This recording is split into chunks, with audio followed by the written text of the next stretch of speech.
All right, Friday, last day of training. On a Friday, that's good. Not sure what that's doing. So this is the front of the boiler. Just gonna go over devices, components, what they do, what to look for, how to reset it if needed, and so forth. I would say the first thing that really pops is these four red actuators. These are all of our control points that's being controlled by the boiler. So this one here will rotate and control how much oil gets injected into the boiler.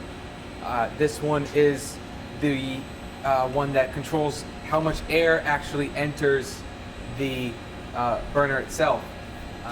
So air gets controlled two ways. We got a VSD on the blower, so we could slow down the fan, but we also have a damper in there that we can control. So they work together. I previously talked about a bypass on the VSD. So that means this thing is flying at 100%. Obviously for light off, we don't want 100%. So that's really where this thing comes into play and can limit how much air is actually entering the boiler and mixing. You can see, it's got some indications here: low fire, medium fire, high fire. That's talking about there's a cam here that rotates when it's all the way down, it's at low. When it's all the way up, it's at high. This one right here kind of looks like it's just going to nowhere. That is our EGR valve, or exhaust gas recirculation. Really don't have to worry about it. It's got its start, it's got its limit, so it can't go too far one way or the other. What this enables us to do is to get these low NOx levels, get a lot better, not so much efficiency, but much better emissions. That NOx, that NOx, is very harmful to the environment, that ozone layer. So we try and limit that as much as we possibly can. And regulation is slowly coming around. These boilers are 30 ppm boilers for NOx emissions. Some parts in California are required to have no more than like 6 parts per million.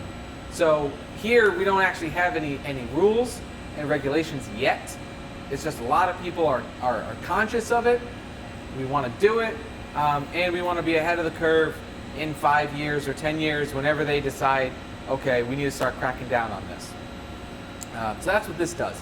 And all it does is lets us, NOx happens when the exhaust temp gets a little too hot, above a certain temperature.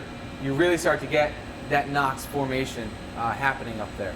So what we do there is it's a little bit of a bypass valve between the exhaust and the air intake.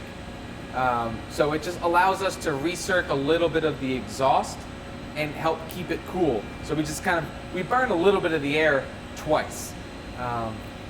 That's really all this is doing, just recircling that exhaust gas back to be burned again.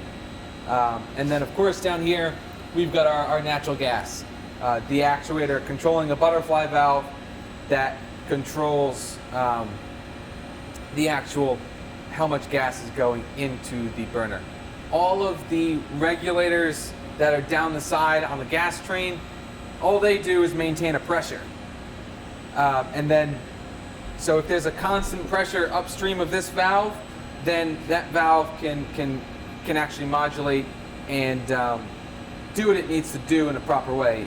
If that pressure kept changing, this valve would be bouncing all over the place. Moving over, this is our natural gas pilot. It's our pilot for both oil and fuel. It can't be interrupted by national grid. We need this line on both fuels. So we have just a regular spark injector, a spark igniter. Works more or less the same way as a car spark plug. Even got a plug similar to that. It's just 2 rods that kind of look like that, and then a spark happens in between it. And then we pass a bit of natural gas right across that. This is just a transformer to take 110 volts and ramps it up so that it's, you know, more powerful and can actually make that spark.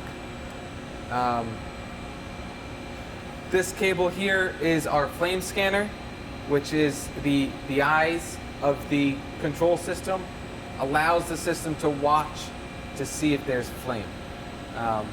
Just when it sees a lot of light, it will say, okay, there's a flame there, and when it sees no light, then it assumes that there's no flame. Ambient light, you take this thing off, it's not gonna, like if it was just dangling there, that's not enough light for it to think there's a flame. It needs to be bright for that flame scanner to work. This section in the center is where the oil gun would be. It would slide in right here. There's a plug right here for when it's not in. And then there's a switch here that it must meet up against and push in. If this switch isn't made, the boiler knows that the oil gun is not inserted and it will not attempt to fire on oil. Still kind of moving over, talking about oil. We have our oil line, we have our air line. This air line comes from the side-mounted compressor, which is just blowing air in to atomize the oil as it gets shot through the nozzle. And then we have our two solenoid valves to open up and allow oil to come through and actually enter the burner itself. These just open wide. They don't do any real modulation or control. Again, that's all being controlled by this solenoid. There's a little pressure regulator that can be adjusted. We're generally looking for between 60 and 80 psi on this gauge. Way in the corner here is a pressure switch if there's a low oil pressure. So for some reason we're not getting enough oil, that thing will trip and say, hey, we don't have enough oil here, guys. We should stop what we're doing. These two Honeywell switches,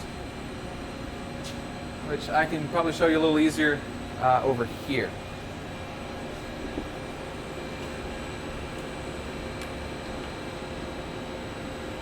So just to step back a second, this is the low oil pressure switch, or LOPS. That's just the one that I was speaking about before. These two are our air pressure switches. You can see they just go right into the front head, right next to the blower. We use one for combustion air proving switch. So that is just saying when we're driving to pre-purge, we want to make sure that that blower is actually producing pressure, and we are in fact blowing air in. And we also want to watch that and make sure that at all times during firing that we have air, positive air being blown in. The other one is a high air pressure switch, or so caps and halves. The high air pressure switch is if things get too high, meaning there's a blockage someplace, any number of reasons, we want to protect from gaskets blowing out. So that's our high air pressure switch. Up here, we have just the temperature for the air coming in. It's this air hood here, that's just where the intake is. It comes in from the back. So really, that's just monitoring air in the room, the temperature in the room. That's really all it's doing. This is the oil gun in its little holster here. Just the pressure gauge, nozzle. So when needed, that gets flipped around and gets inserted. This is a handy little thing, a vise, say, so that you can put your wrench on it and open up that nozzle. Oil pump, strainer, relief valve, pressure gauge, This oil pump just pulls from a continuous loop of the fuel oil system. Whenever this pump runs, we send a signal to the pumps outside. Pumps outside come on. They flood this loop with pressurized oil, pushes it to this pump, and then the pump increases that pressure even further so that the burner can use it. Pump also has a strainer on it, and then way in the back we've got an air compressor, which will then provide the compressed air to for atomization. Missing it here because it blends in. This green switch is the atomized air pressure switch.